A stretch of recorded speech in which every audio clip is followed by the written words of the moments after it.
Hey guys, it's JJ. Welcome back to the UNC Dynasty. We just finished up our second off season, and now we're gonna start into season 3. I'm sorry. The last season ended with us losing the national championship game, even though I really felt like we didn't deserve to be there. We had a way too easy path to get there, and this season we're gonna try to get there again, and I think the roster is better than last year, honestly. Now, I put exclusively 4 and 5 stars on the board. For now, I have 3 quarterbacks here. There's only one 5-star quarterback, and I can't recruit him because of a deal breaker. So this year, I guess a 4-star will have to do. We've got a few 5-star running backs, and I'm going to go after one of them, after the California kid here. And for receivers, there's a few, but I apparently got an instant commit that I actually didn't really attempt. I wanted to scout him, but apparently can't take it back anymore. So we've already got a 4-star receiver committed. He was from North Carolina. He had us first on his board. But I will definitely go after yet another receiver. I guess we'll see how that's gonna go. We've got only one 5-star tight end. I'm gonna go after that kid. Apparently, it's really hard to recruit tight ends. Good tight ends. It's not hard to recruit tight ends. It's hard to recruit or even find good tight ends. The O-line doesn't have as many 5-star players as I would like. Just a few, and a couple of them are actually busts. We'll see about that, but I'm gonna recruit, I think, 3 O-linemen this year. I will recruit 1 edge rusher. I will recruit 1 defensive tackle. We are not going to have a massive senior class this year, so I want to keep the class a little bit smaller. And but yeah, might go after a second defensive tackle here. We do have a lot of points, so I want to just try to make sure we get at least one of those 2 5-star tackles. Then we have a bunch of edge rushers again. I want to recruit 2 of them. I want to recruit 1 to 2 corners. We'll see how it goes. And there is 0 5-star safeties and only 1 4-star safety, I think, if I remember correctly. So I'm gonna go after that kid. For the first game of the season, we are gonna have the Purdue Boilermakers. I completely realigned all the conferences, so they are now in the American Conference. If you want to check out all the conferences, go back to the off season. I did a little explanation there, and this Purdue team, they're from the Big Ten. They're one of the weaker Big Ten teams, but they are still a good team. It's not like this is going to be a very easy game to start the season. Bennett Meredith is the quarterback. He has very good accuracies, a solid arm, and no mobility. So definitely not the most dangerous quarterback we're going to face this season, given that we're also going to play teams like Clemson and South Carolina and, Virginia. All of them are better teams than Purdue. Their top running back is Jaheim Merriweather. I have seen this kid a couple times in my DCSU Dynasty. Solid, elusive back, but nothing to be really scared about. Good athleticism, but nothing crazy. For the receivers, Denylon Morissette, 6'1", 200 pounds, former 4-star recruit, is now a senior. Very good short and medium route runner. Very good hands. High 80s, low 90s, very solid. And he's a really good athlete. And that's the one thing about this UNC team. We don't really have the greatest secondary, I feel like. They didn't really develop that much in the offseason, and we just lost our best corner. I'm not convinced about the athletes on this team, or the starters on this team being great athletes. So we'll see. Jaron Tibbs is basically the same receiver, honestly. Similar athleticism. Very solid hands. Not quite as good, but very solid as well. And their third receiver is Ryan Shackelford, 6', 180, former 3-star out of Ohio. He's not a good route runner, a decent one, I guess. good catching ratings, definitely. And he is the very good athlete. So even though this Purdue offense doesn't strike fear in me, these receiver athletes are really good. 99 speed. That's just, yeah, I don't know. We'll see. The O-line, 75 overall at left tackle, 82 overall at left guard, 76 at center, 76 at right guard, and at right tackle, we've got a 78 overall. So they only have one starters in the 80s for overall at the offensive line. And, their starter is even hurt here, but still the backup is just fine enough. This O-line looks really bad, and we should be able to absolutely dominate them at the line of scrimmage, at least with our defensive line. Our O-line also is not the greatest, but I'll talk about that in a second. Run stopping is a big thing for this defense because we are going to run the ball. We have two great running backs, and I will pound the ball. Given that we don't really have the greatest O-line, we're not going to have a massive down the field passing game. We don't have the greatest deep threat. We'll see. But this D-line definitely has some good run stoppers on the team. Health is a really good one. 75 block shedding on CJ Madden here isn't great, but it's also not horrible. So they definitely know how to stop the run if necessary. And these players are also some pretty good athletes here on the D-line.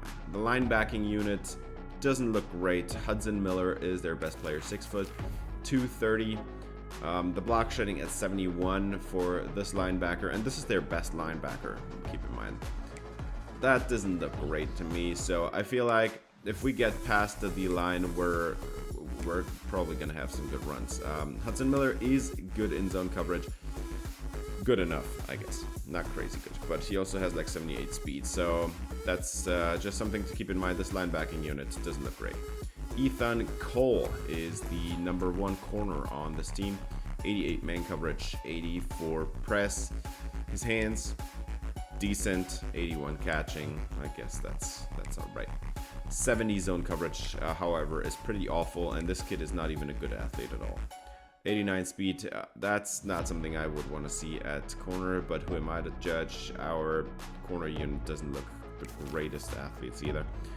Derek Rogers is a very solid DB, good zone ability. The man in the press are lagging on behind a little bit. Also not a great athlete. I feel like this defense relies on the D-line to win, and if they don't win on the D-line, I think we're going to have an easy game. So far we have not played Purdue in this series, so we're 0-0 against them. And yeah, as the matchup goes, I feel like we should absolutely shut down their offense. They should not stand a chance with that O-line. It just looks awful.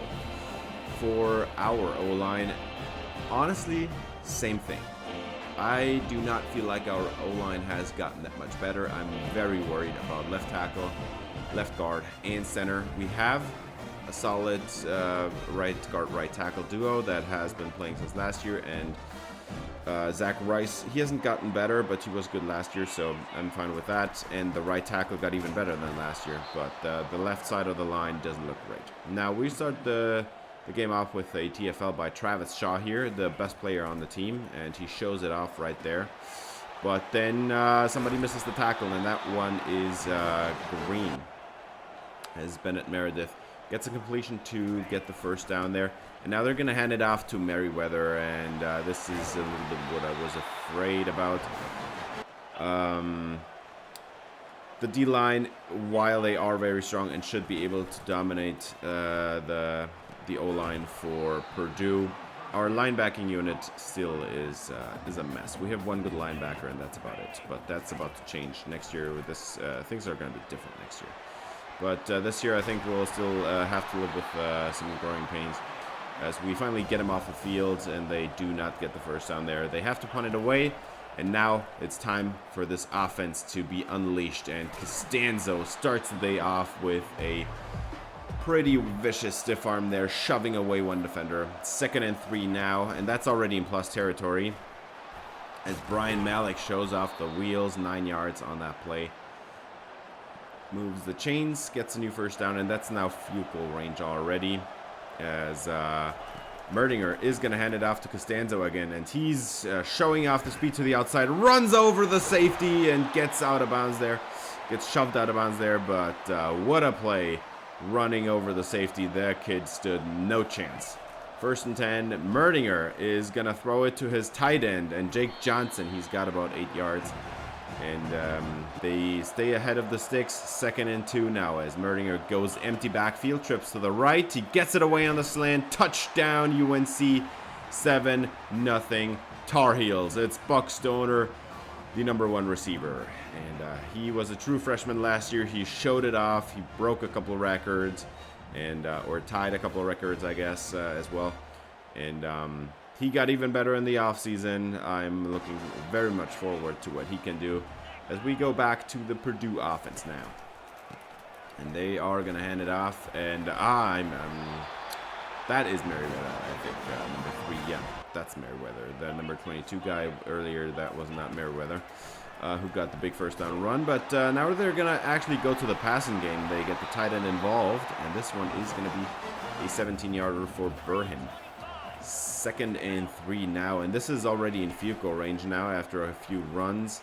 They are gonna have a lot of time in the pocket here, and breaking a tackle, going down at the 9-yard line is wide receiver 4, Darius Leslie. 2nd and 3, and Purdue is gonna throw it to the end zone. Touchdown, Purdue, and they tie up the game at 7. Leslie gets the score. And this is how Purdue opens their season of scoring. Now, UNC with a close bunch to the right, but they are going to hand it off to Malik, and he's showing off the speed. Man, this kid looks so explosive. Sometimes it kind of feels like you can't even handle the speed, man. He's just so quick and bursts out of anywhere. As we get an 8-yard run here by Costanzo, and he's already at over 50 yards on the day. We just started the 2nd quarter. Merdinger, 2 tight ends to the left, handed off, and Costanzo couldn't get there. He runs into a wall, and they keep the offense on the field. 4th and 1, Merdinger. This one's got to go to Costanzo, and it does. And that's going to be a 6-yard run. Continue to move the chains, and now they're actually like in really good field goal range. 3rd and 11 for Michael Merdinger. 4-man pressure, and the left tackle just gave it up without any resistance at all. That's CJ Madden, the edge rusher I showed off earlier. He looks really good. And yeah, they have to punt it away after recovering that fumble. So no points for UNC after that sack. And now Meredith goes down with a sack of his own. 2nd and 16 coming up for Bennett Meredith. They're just going to run it, and that is a little bit too much room. 12 yards on the play for Jeremy McCourt, the 2nd running back. Now Merriweather checks back in, but this should be a pass, and it is. They are going to dump it out to Merriweather there, and he's got the first down. 10 yards on the play. Oh, man, you get the opening sack, or the sack on the opening play there off this drive, and then you just allow them to get back into it. Now a 2-yard loss at the sideline here. Bo Atkinson at the scene. 2nd and 12.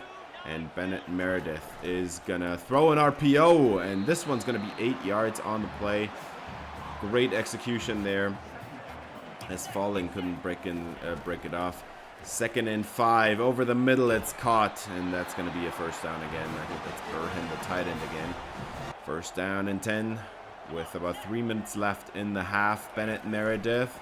He is being pressured, and he loses the football. It's Bo Atkinson, and this is going to be a turnover and possession for UNC in plus territory. And we're 3 minutes away from the end of the half. Can North Carolina punch it in and make this a 7-point game? Merdinger throws it over the middle, and Stoner gets the catch.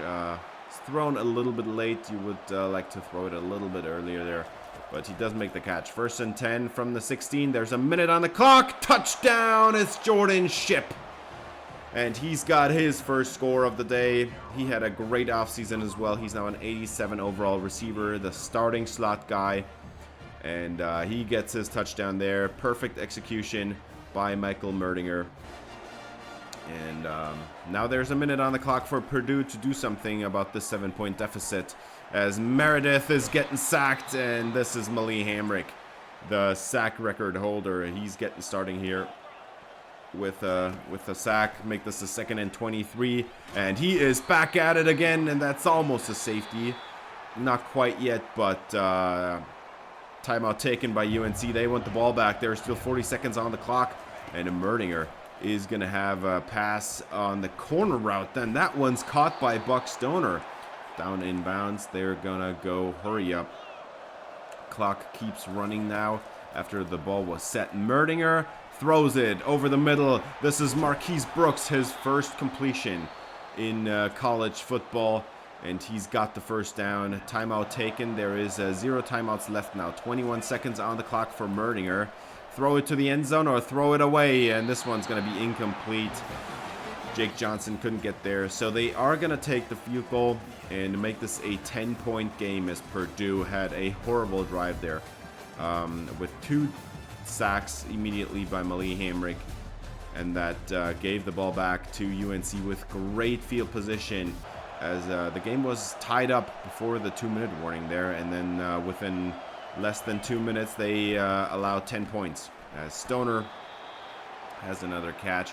So far only the short catches for him. He hasn't been really able to get open down the field so far, but we're gonna run it now with Kyle Costanzo, and he's getting 8 yards on this one, and he's closing in on 100 on the day, man.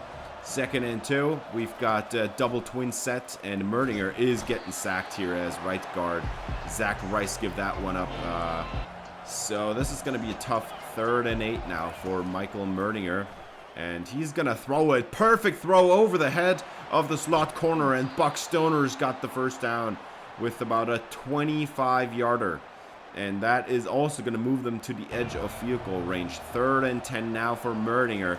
And you want to get a few yards here to get the field goal, but Merdinger couldn't get the pass off. He had a one-on-one down the field there, and they couldn't get it done. But they are actually trying to go for it here. 4th and 10. This is not field goal range, but they do get it done, and the Ship makes the catch on the corner route. What a play call. You're at the 37-yard line. You won't get the field goal because the wind's against you. Just go for it. This is not like midfield or anything. This is still in plus territory. 2nd and goal. Touchdown, as Costanzo just ran over a dude and then kind of broke a couple arm tackles on his way to the end zone. Costanzo with an excellent run, and he's getting his first touchdown off the season. And now Purdue is down by 17. That's a 3-score game, as Bennett Meredith is now going to throw it on a play action call, and they're just going to dump it to the sideline, and that's Leslie again with a 20-yarder. They've got a few receivers there, but they are targeting their number 4 receiver a lot, man. 1st down and 10, and the run goes to Jaheim Merriweather, as defensive tackle Travis Shaw was sure it was going to be a play action shot, and he ran for the quarterback.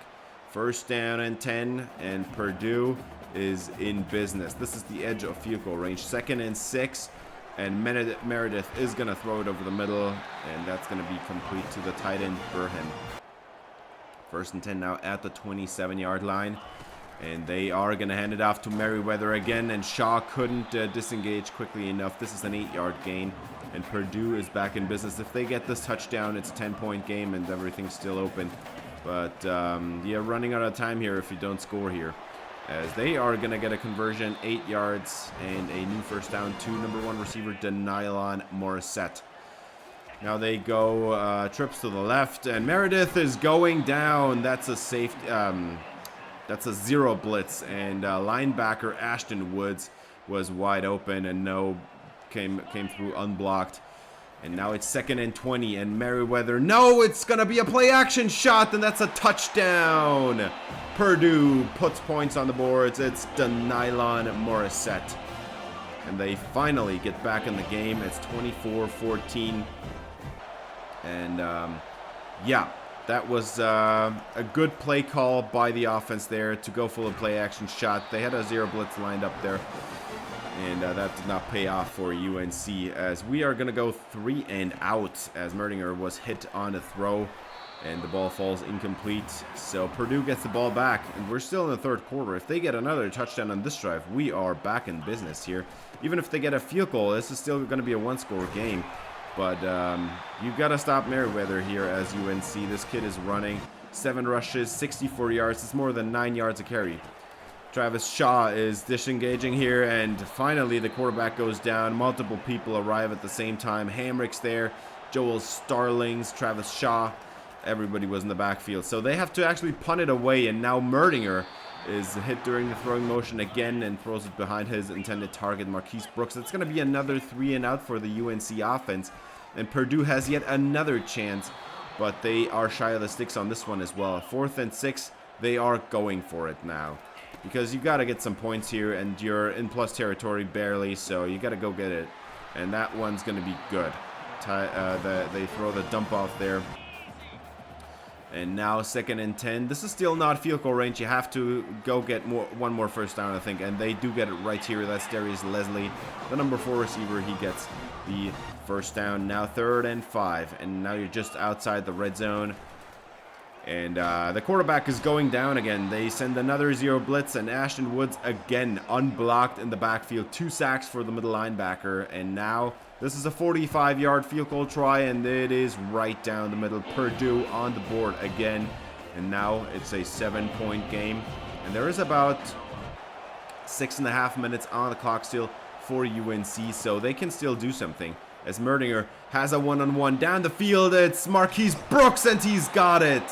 He had like a half step of separation, and Brooks gets his first deep threat target. And now they're in plus territory already. And now they're running clock a lot, as Costanzo is going to get this one on the 3rd and 2 carry. Gets the first down. And he's over 100 yards on the ground now. Merdinger is going to hand this one off, as well as Costanzo is going to run it to the outside. Bulldozes a linebacker and gets the first down before it being taken down. 1st down and 10 inside the red zone now. Can you finish off this game? Costanzo to the outside. Run over the corner and down at the 3-yard line. 9 yards on the play there. 3rd and inches. Got to go get this one. We're inside 2 minutes now, and Costanzo is stood up. Absolutely stuffed. He ran into a wall. And now it's 4th down and 2. And at this point, well, usually you would go for it there. 4th and 2, that's a spot where you would go for it. But the field goal makes it a 2-score game, and we're inside 2 minutes. So you have to take the points. Chip shot is good. And now it's a 10-point game with about 1.5 minutes on the clock. For Purdue, they get the first down on this one. Burhan with about an 8-yard completion. 1st and 10, 1:25 on the clock. And Bennett Meredith is going down again, and Malik Hamrick back for his 3rd sack of the day. 4th and 12 now for Bennett Meredith. And you need to throw it down the field. It's broken up, and that one was Caleb Cost, the slot corner. And that one is going to do it, as this is a turnover on downs, and North Carolina was just able to run out the clock, get 1 first down, and take away all their timeouts. 10-point win. Not as dominant as you'd hope it would be as a team that played in the national championship game last year, but we played a good enough game and kept the offense there in check, as Merdinger had a very weird day. He had a few big completions, he had a couple misses, he was hit a lot. He didn't get sacked a lot, but he got hit a lot when he threw it. So a lot of those balls fell incomplete. Costanzo, 27 carries for 145 yards. That is a crazy stat line there. He also has 1 touchdown. We were not able to stop their run, but we were able to pull ahead on offense and run away with the lead, so they wouldn't run it as much anymore. They were able to pass the ball around quite a bit, but it didn't help them much, as they did get 1 deep touchdown to Denylon Morissette there. We only had, I think I had 1 big completion there to Marquise Brooks. That was the 1 deep ball, 45 yards on the play. And apart from that, that was about it. We didn't throw it deep a lot. The Purdue defense was actually pretty good at covering the deep ball there. 3.5 sacks to start the season for Malik Hamrick. He's on par with his average last year. And yeah, Ashton Woods on 2 zero blitzes there. unblocked up the middle. That's just too easy, man. Kid's a good athlete. And yeah, for the Purdue defense, they did get a couple sacks. The one by Omenode, that was actually allowed by our right guard, which is supposed to be the best player on offense. Didn't have a great day starting this season, but we'll see. He's an 88 overall. It's not like he's a 95 or something where you would expect him to be perfect. But I think you could see that the O-line today, it wasn't great. We were able to run the ball pretty successfully, but there were also a few plays where the O-line kept giving up the pressure a little bit too easily. Now, this second game, this is going to be like hopefully a blowout. Georgia Southern. I kind of randomized the schedule. I didn't want to just like select the same teams all over again, all of them like every year or something. I just randomized it so we play some random teams from around the country. And yeah, Georgia Southern is a Sun Belt team, quarterbacked by JC French. 90 throw power. The accuracies are actually solid for short and medium, but the deep one is really bad. And also no mobility. If we catch this kid in the pocket, he's gonna go down. Terrence Gibbs is their top running back, 6'1", 205. A little bit light for that size. At 6'1", I would expect him to be like 220, 225. Terrence Gibbs is a very good elusive back. Not a great pass catcher, not a great power back either, but solid enough. One of their better players on the team. Top receiver is Antavius Murphy, 5'8", 175. One of their smaller guys there, who is a good short route runner. Nothing spectacular. His catching ratings are very solid.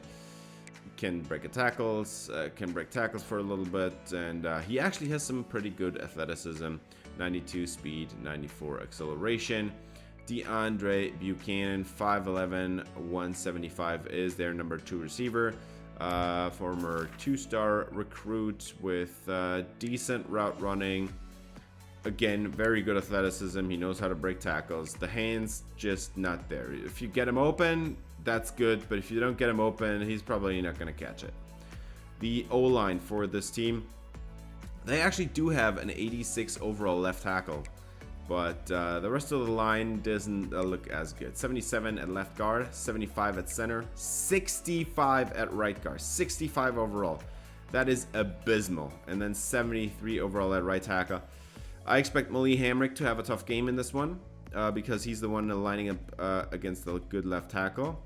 But the rest of the D-line should have a field day today. For the D-line, Deshaun Davis, 91 finesse moves, 85 power moves. He has very weak strength. 75 strength, that's not great, even as a defensive end. He also only has 75 block shedding, so if we run to his side, we should be able to run over his side very well. CJ Allen is a top middle linebacker. He's actually one of their best players on the team. Very good coverage. Over the middle, number 45, watch out. But the rest doesn't look as good. He's not a great run stopper. He doesn't really offer that much blitzing upside. 84 speed is decent. But yeah, he's a good coverage linebacker. That's about it. They also have another good linebacker here in Jamari Whitehead. Also a pass coverage guy. Looks a little bit light for linebacker. Being that light, you expect him to at least be fast. And he's not fast either. He has 58 block shedding, so he's a pretty bad run stopper. That 79 speed is pretty bad as well. Yeah, they do have a few players that are a little bit intriguing, but they don't really have any stars apart from that left tackle. That looks really good. And then their secondary, Elijah McDowell is their top corner. Very good zone cover ability, very bad in man coverage. 67, that's very low. You wanted it to be like at least in the 70s, even if you run a zone scheme. But at least he has 92 speed, which is not too bad. Should be able to keep up with most of our receivers. Aiden Jackson is their number 2 corner. 5'11", 190 something, I think. Man coverage, 78. Pass coverage, 75. That's decent, I guess. The run stopping is okay. 80 zone coverage is okay. The speed is okay. But this is not somebody that's going to win them a championship or anything. This is not a star player. He's decent. So, yeah, we have not played Georgia Southern either. Obviously, this is a team we're probably never going to see again in this series. Might see a lot again in the, what's it called? In the Laredo State Dynasty. But we'll see. This UNC team has had a solid start to the season, but there were some holes. The O-line, especially the left side, didn't look good. We got sacked once where left tackle Jackson, he didn't even like make contact with his edge rusher. He just let him run by. And that's exactly what I was afraid about. We just lost our left tackle because he graduated, and it doesn't look like we're going to be able to replace him. We lost our left guard, who was not great to begin with, but we have now had to put a tackle at guard because our guard that should have been developing in the offseason to get to the 80s for overall, he didn't develop at all. So that's not great. And our center also didn't develop, so we've got 2 starters in the 70s for overall on the O-line. And that doesn't sound like a championship winning formula. 3rd and 12, and quarterback goes down as well. This is Travis Shaw in the backfield. And we're going to start off the day with a nice big sack by our best player on the team. 3rd and 10 with great field position now. Merdinger couldn't get the first down at all. So now from midfield we have to punt it away. And Georgia Southern has a chance to go get some points. And look who's back in the backfield. This is yet another sack for Ashton Woods as we pressure them with a blitz. And Woods was unblocked again. 1st and 10 for Michael Merdinger after that sack. They had to punt it away, and now we're going to get a completion. This is Jake Johnson across midfield. The tight end has got the first down. That was a very nice completion. Some nice run after catch. And Georgia Southern is now facing this offensive line here down to the field goal range. This is the 34-yard line as Costanzo has another solid run. And now Brian Malik checks in, but they are gonna throw it. And this one's gonna be incomplete. Very uncharacteristic drop there. 4th and 6 from the 30-yard line. Field goal is barely good. UNC takes the first points. 3-0. The Tar Heels get on the board first, but we need to do a lot better against this horrible defense, man. Georgia Southern just does not have a defense that should be able to compete here with our offense. Even if our O-line isn't great, they have a horrible D-line, man. We should be absolutely dominating them. As we have Travis Shaw in the backfield again, and now it's 2nd and 16, and Shaw is there again, and it's not counted as a safety. Should have been, man. Honestly, are you kidding me? He was standing right on the goal line. 3rd and 23. And they're going to run it out from their own 1-inch yard line or something. And they did obviously not get the first down. So they have to punt it away from their own end zone. And as Malik is just going to whoosh here through the secondary. I don't know how to explain that, man. He's just so athletic. But a great field position for Merdinger. They get a first down there. And now Jordan Ship with a horrible drop. 4th and 3, and we're just going to keep the offense on the field, man. Try to get him to jump. We did not get it done, but Merdinger has a man wide open as this was man coverage across the board, and they completely forgot about Buck Stoner. Touchdown UNC. Diving into the end zone is the #1 receiver for the Tar Heels. And now it's a 10-0 lead to end the first quarter. Georgia Southern now has some work to do. And down goes the quarterback again. The ball falls incomplete, and great field position yet again for the UNC offense as they get 3 and outs after 3 and outs. And now Jordan Ship on the bubble there. He gets 19 yards on the play. The sophomore receiver. Now 1st and goal from the 4-yard line, and Merdinger is going to throw the slant. Touchdown! It's Marquise Brooks, his first one ever. And UNC is in business. It's 17-0, and they just got involved. Their #3 receiver here, Marquise Brooks, with a very nice catch in tight coverage. Now, we are going to go back to Georgia Southern offense. We have about 5 minutes left in the half. And they're going to throw it to the outside, and that one's actually caught. And there is a flag on the play. It's Travis Shaw roughing the passer. So that's going to tack on 15 yards extra. And Georgia Southern is now in business, as they are going to have a chance here to go get some points if they get about 15-20 yards on this drive. And it's not going to happen if you get sacked for a 9-yard loss, man.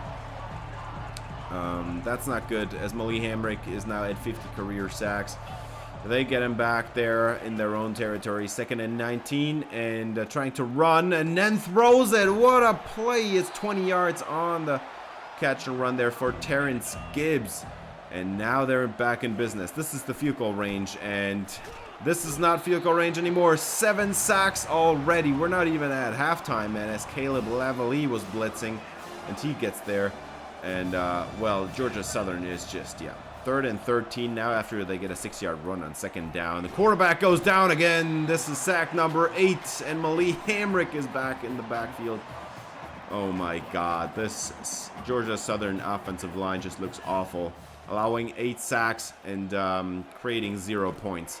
3rd and 8, and Merdinger gets it away after a very good punt. That was inside the 5, I think.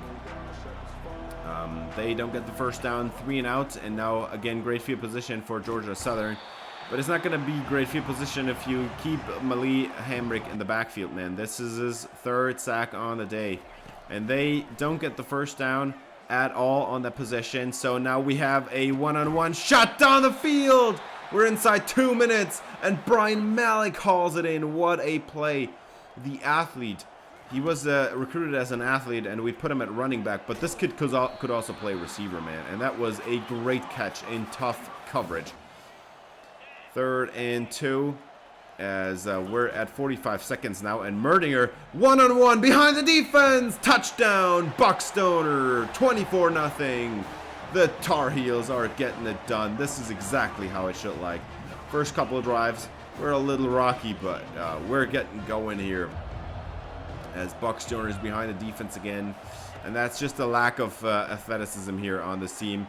But what is happening? We have a man behind the defense. Flag is down, and that's going to tack on 15. Travis Shaw. This is going to be a massive completion. We're just getting into halftime, man. 35 seconds on the clock, and we just gave him about 63 yards or something.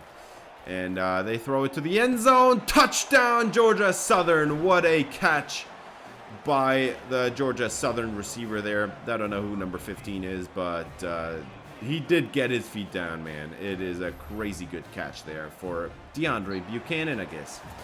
And now we're at halftime. It's a 17-point game. Should be over. And of course, if you enjoyed the video, I would appreciate it if you gave it a thumbs up, subscribe, ring the bell for notifications. Buckstoner so far, 8 catches for 104 yards and 2 scores. Let's see what he can do in half number 2. And we're going to run it. Costanzo, man, if he had run over that last safety, I think he could have gone all the way. He does have home run speed. He could have gone, man. Got to run over that last guy just like that. Breaks 2 tackles on this run. What a play by Kyle Costanzo. Oh my God, that kid looks so good. Now Brian Malling checks in. And this is a blitz, and he never saw it coming. They sent an extra linebacker. And that's actually a slot corner. That was Aiden Jackson, number 25. And that's going to be incomplete. And we have to punt it back to the Georgia Southern offense. And they get a first down immediately. And now 1st and 10. They're going to motion a receiver. And it's a play-action shot, but nobody fell for it. That's going to be a sack. Caleb Costas, we bring our slot corner this time. And that also works out. 2nd and 8 after the punt now, and Merdinger is going to throw it down the field. He's got a man behind the defense. It's Marquise Brooks. 10-5, touchdown. It's a 68-yard score. And the Tar Heels are up by 24 again, as Marquise Brooks is behind the defense. They do have 2 very good big body receivers that also have a lot of speed. Now, this is going to be a bubble to the outside. And Travis Shaw is caught again for roughing the passer. Gotta keep it clean there, man. That's a free first down for Georgia Southern in good field position now from the 43. Caleb Lavely in the backfield. He gets a 4-yard loss on that run. 3rd and 4 for Merdinger after they didn't get the first down. Now it's UNC's turn, but they go 3 and out immediately again with another drop on the play there. Now we're gonna see the Georgia Southern offense have a nice run. That's about a 12-yard gain. Maybe they can get it going. We're almost at the end of the 3rd quarter now, so you kind of have to score now or the game is kind of over, man. And we get another sack on 3rd down there. It's Malik Hamrick in the backfield again as JC French. Man, that poor kid. He's probably going to be so beaten up. I think that's like 12 sacks already in this game. And Kyle Costanzo, he's going to run it with a nice 16-yard gain. And that's going to take him out of the game. He looks to be shaken up a little bit.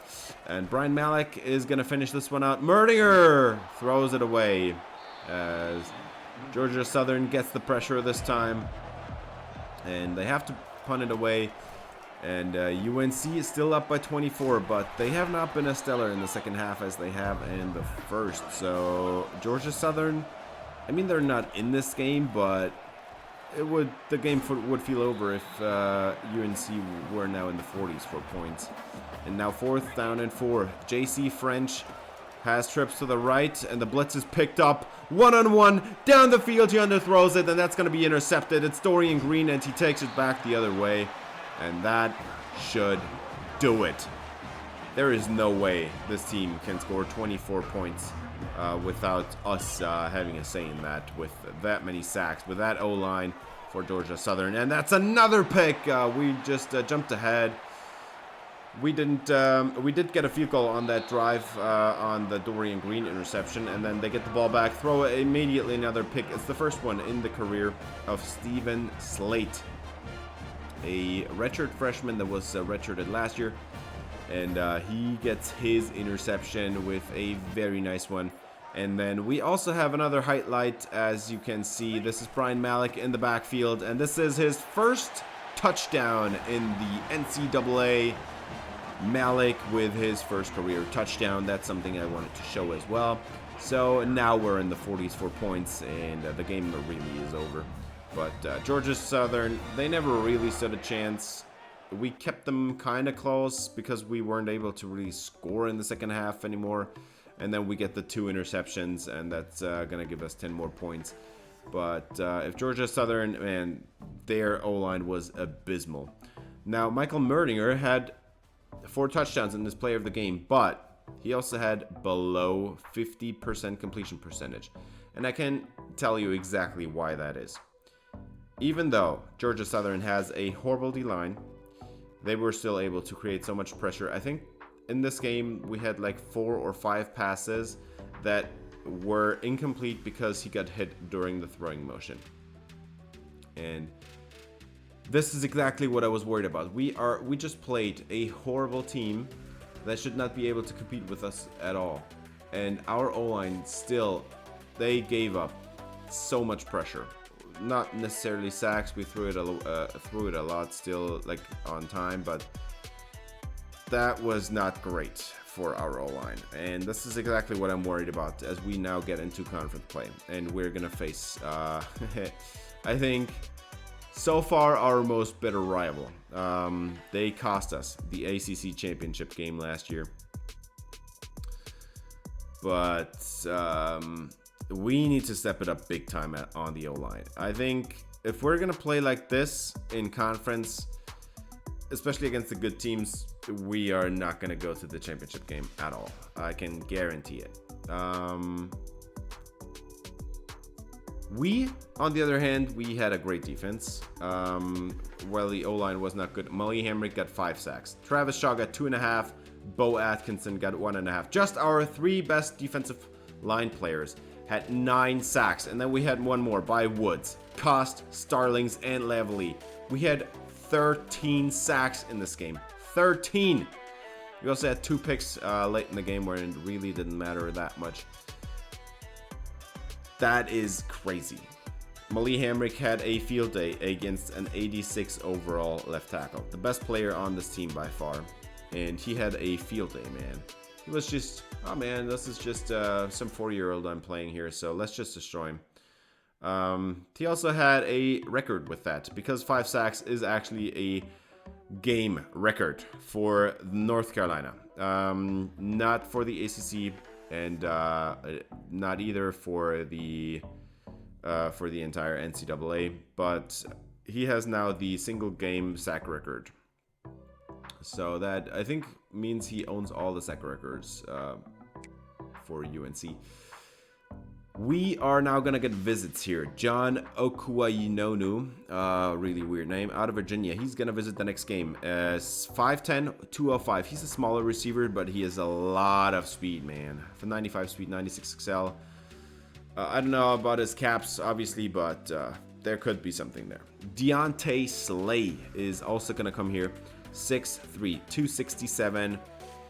A big tight end with some decent ability as well. He's a good pass catcher. We don't know anything about his speed, but I really hope to get Deontay Slay.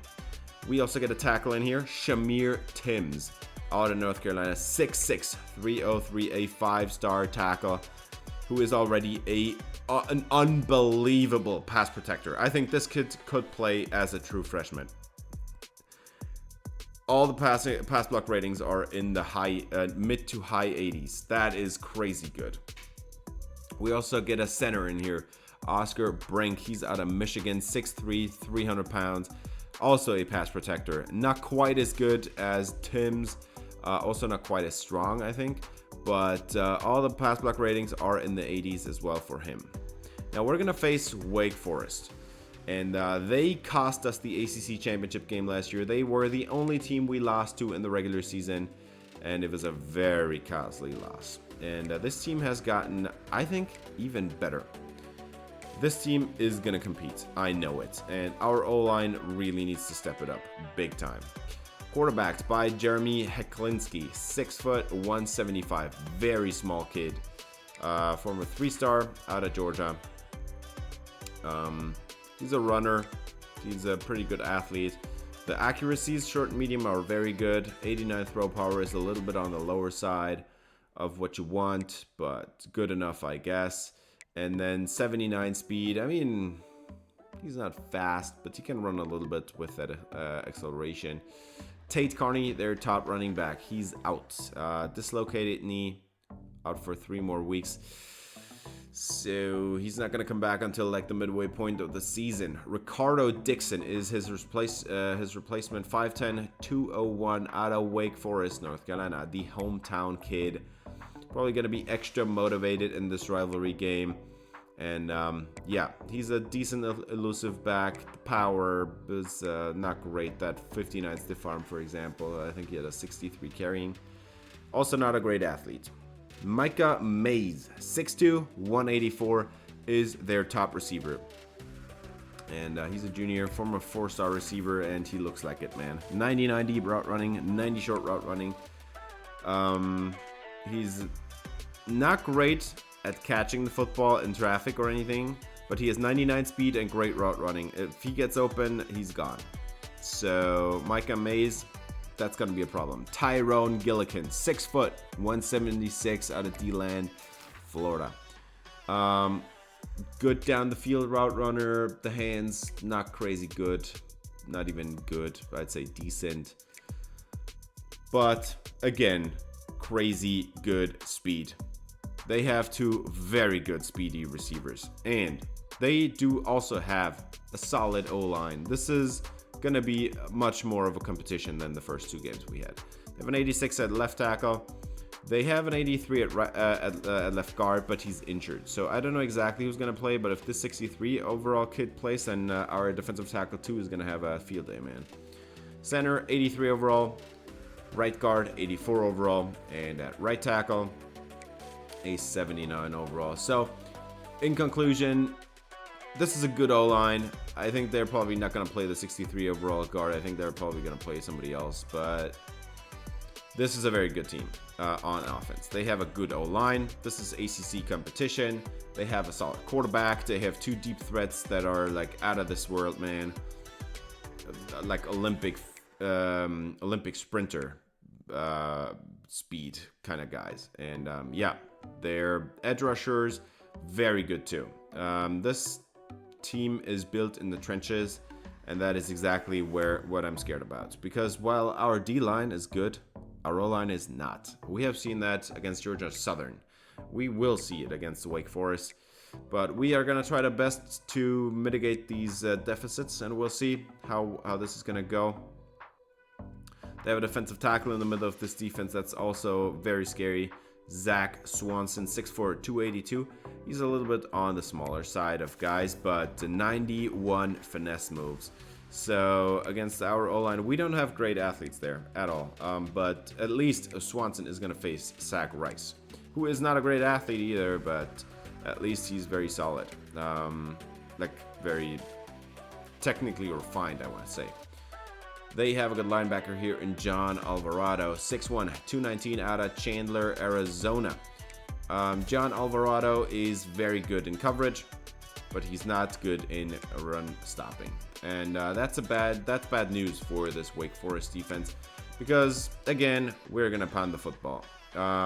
This team is built to run. We have seen it over and over. I tried to throw it a lot in the first couple of games.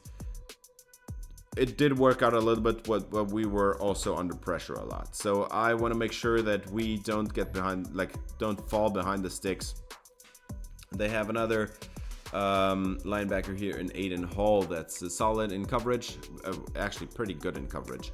The hit power is good, but this kid at least is like a decent run stopper. 70 block shot still isn't great or anything, but yeah. Trayvon West is their top corner. 5'11", 171 out of Piedmont, South Carolina. 78 man coverage, 86 press. That is very impressive. And the zone coverage is absolutely horrible, but at least he has the speed to make up for it, man. So don't know about that one, but as I said, we throw it.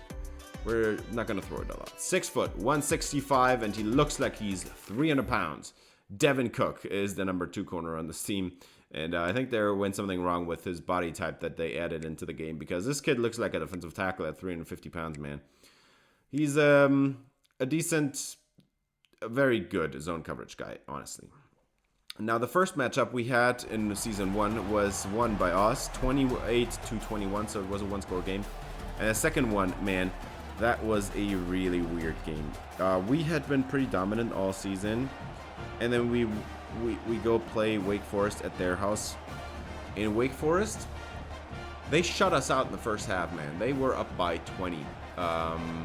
We couldn't stop them at all, and we couldn't get our offense started at all. So now in the second half, I decided to switch it up a little bit, and it did work. We get back in the game. We scored the third touchdown, 21-20, and then they get a deep shot down into field goal range. They take the field goal and win the game in the last seconds of the game. And what is happening to start this game? First play from scrimmage, and Caleb Lavely takes us into the green zone. What happened? First play from scrimmage, and Heklinski throws an egregious pick to Caleb Lavely, our number 2 linebacker. Let's see what the Wake Forest defense is going to say now. They give the ball to us. Yeah, that last game was horrible, but we're going to start it off with a great one this time. First and goal from the 9, second play from scrimmage, and Merdinger throws into the end zone, intercepted, and we give it right back. What is happening, man? They take it back to the line of scrimmage, but Wake Forest gets the ball back. They just lost a little bit of yardage, and it's kind of like the game is reset. 3rd and 5, Heklinski throws it one-on-one down the field, and he's caught it. What is happening, man? Wake Forest with a great play down the field, and now they're in field goal range. Unbelievable. Heklinski, close. That's a touchdown, man. I'm kind of losing my words here, man. What just happened? We had a pick. They had a pick. They hit like a 60-yard bomb down the field, and now they hit like a 30-yard touchdown. Are you kidding me? Oh my god. And Heklinski wasn't even pressured at all. Like, it wasn't even close. The pocket was so wide. And he had so much time, man. Unreal stuff. So, we're down by 7 again. Are you kidding me? What is this? What is this with the Wake Forest games, man? We're going to run it with Costanzo here, and it's going to work out. But now, we're going to go empty backfield for 3rd and 4. And Murrier is sacked. Nobody open. The Wake Forest defense shows up. We got to punt it away. And now 2nd and 3 for Heklinski. And he's going to throw the comebacker on the outside. It's a 17-yard completion. And, well, this is not looking good. This is not looking good at all. 3rd and 10. And Heklinski finally goes down. And he is also injured on the play, as they are going to have to punt it away now. And they can take a look at Heklinski's injury. 1st down and 10. Merdinger is going to have a play action shot here. And he has a man not open at all, but he still makes the catch. It's Jake Johnson. Perfect ball placement for Merdinger. Puts it out in front so only Johnson can catch it. Now 3rd and 8. And Merdinger is going down again. Nobody open this time either. I don't know what is happening. The offense is falling apart. The pressure is coming in too quickly. And Merdinger got sacked, almost sacked again, and now Heklinski down the field! 60-yard touchdown, Wake Forest, up by 14.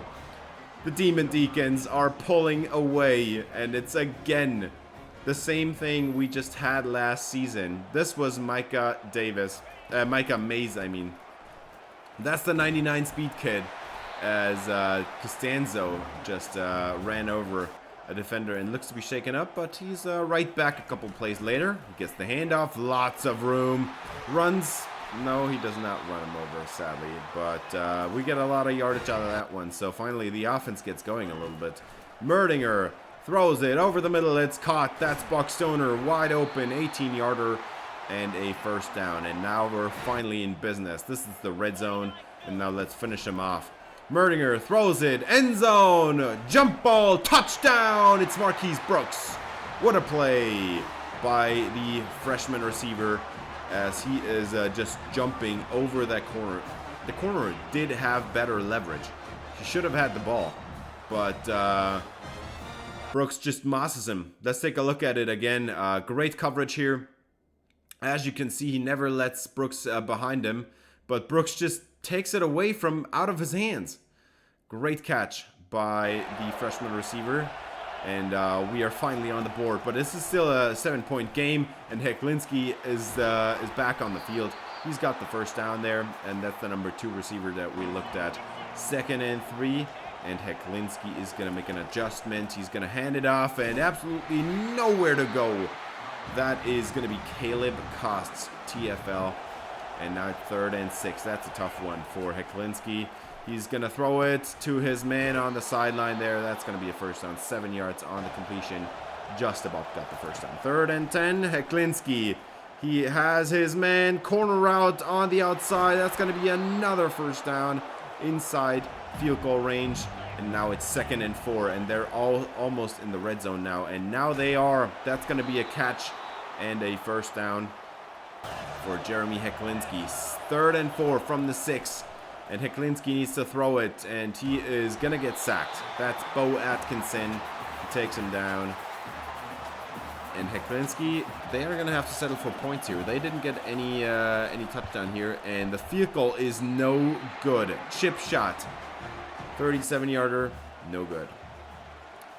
Now, we're going to get the ball back here for UNC, but Costanzo again with a nice run. 12 yards. He has 7.5 average on his rushing attempts so far. 3rd and 6. This time we have to throw it, and lots of space out there. That's Jordan Shipp, but he's not the burner. He gets caught by the safety, and he's getting taken down in field goal range at least. So let's go get some more points here for the UNC offense. Trips to the right, isolated receiver to the left is Buck Stoner. Hand it off. This is a nice run by Costanzo. He's got the 1st down, and now we'll take it to the 2-minute warning. 3rd and goal now from the 12-yard line after 2 unsuccessful runs. We're gonna throw it, and Jake Johnson, shy of the planes, He's going to get taken down there, and we're going to take the points. 3 points for UNC, and we give the ball back to Wake Forest with a minute on the clock, and that may turn out to be a fatal decision. But we couldn't have run any more clock off the time anyway, so we were a little bit too quick on that 2-minute drive. As they're going to get a massive completion to Micah Mays, number 86 there. That's yet another one for him. 31 seconds on the clock. They're close to midfield. And finally going down is Jeremy Heklinski, Bo Atkinson in the backfield as he beat the right tackle to the punch and takes down the QB with a pretty hard hit. 3rd and 8 for Jeremy Heklinski. Can he get the ball away? He does, but he throws it away. And there was nobody open. So they have to punt it away. And there's 10 seconds on the clock. And Merdinger just going to take a deep shot here. 1-on-1 on the outside. What are you doing? It's a catch. And Brooks is still on his feet. Taken down with 3 seconds on the clock. And this is field goal range. So this is going to be 3 points. And it's good. North Carolina comes up with 6 points in the 2-minute warning. And make this a 1-point game at halftime. UNC in this home game, it was a very shaky first half. But they do get it together in the second quarter and get some more points on the board. That throw to Marquise Brooks, man, the jump ball king is already showing up here, man. He's very good at those. And now we're going to run it as Costanzo is going to fall ahead and get 8 yards out of the deal. 3rd and 3. Costanzo still the back, trips to the right. Stoner isolated to the left. It's going to be a run pass option. And Stoner makes the catch on the hitch. 1st and 10 from the 47. We're going to hand it off here to Brian Malik. And he's got lots of space on the outside. And that's a 16-yard run showing off the wheels. And now Malik's still the back, but the pressure is coming in. They send a zone fire blitz. And catch is made. They get the first down. They throw it right into the blitz. Brian Malik is the back, and he's going to get the handoff down to the 15-yard line. This is an 8-yard run. And now we're at the goal line. Got to punch it in. Running back is Costanzo. Touchdown UNC. And we're finally taking the lead. As the Wake Forest Demon Deacons haven't done very much so far in the second quarter. And now they get the ball back in the third quarter. After UNC had a great drive, capping it off with a touchdown. It's a 6-point game. They did not go for 2, but that's fine. Micah Mays has a completion, and that's another about 12 yards on the play. Heklinski has another handoff, and he goes down to the first down marker. It's about a 9-yard gain. 2nd and 1 from the 48-yard line. Heklinski throws the bubble to the outside. It's going to be complete, but he fumbles it away. And this one is going to be recovered by UNC Jaden Patterson on the ball. And UNC takes over on what was a pretty promising drive by Wake Forest. They were able to march down the field there. They had about 30 yards on the drive, I think. And then breaking a tackle there. And Caleb Kost, that is actually not a fumble. I do not think I think he was down before the ball came out. But they do not review it. And it's UNC ball. They should have overturned that one. And nobody ever threw a challenge flag. And Buck Stoner is down the field. He's got the touchdown. It's a score. UNC makes it a 14-point swing. And instead of Wake Forest having a chance to tie up the game with a touchdown and take the lead with the extra point, UNC now up by 13 after that Buck Stoner touchdown. And we have 4 seconds left in the third quarter. This is going to be the last play of the third quarter. And what a play made by Wake Forest. That's a first down, breaking the tackle there on the outside. And now 1st down and 10 to start the fourth quarter. Heklinski is just going to run around everybody, get the first down. About 10 yards on the play. And 1st and 10 now in positive territory. Wake Forest is back there again. Can't fumble it away this time. That was a pretty bad angle by falling, but he catches him and takes him down. 1st down and 10. Heklinski, 4-man pressure. And that one's caught. And 1st down for Micah Mays. Another catch for the for the deep threat there. Micah Mays looking very good in this game. I think that's like his 7th or 8th catch already. And now first down and 10. And Heklinski is getting taken down. That one was pretty quick pressure there. Malik Hamrick is in the backfield. And that is going to be 10 sacks on his season. Pretty crazy stuff here. Malik Hamrick, 3 games in. He's already at 10 sacks. That is looking like another Heisman race for him. And Heklinski's going down again on 3rd down. And that's probably going to take him out of field goal range. It's going to be a 54-yard try if they want to do it. But you're in the 4th quarter. A field goal is not going to help you anything. So you got to go for it here. 4th and 24. Jeremy Heklinski has an impossible task. And he's going to throw it into the end zone. And he overthrows him. He was open. Kareem Falling did not really get over in time there. But he made it close enough so that Heklinski had to throw it to the outside. And that one's going to be incomplete. Wake Forest comes up empty again. And it's 5 minutes left in the game. And we're just going to run this ball. Every first down is 2 more minutes off the clock. And Costanzo gets 1 first down there. Now 3rd and 8 after a couple unsuccessful runs. We're going to throw it. And Stoner is going to have the catch. And he is going to get the first down. 8-yard completion. Just about got it.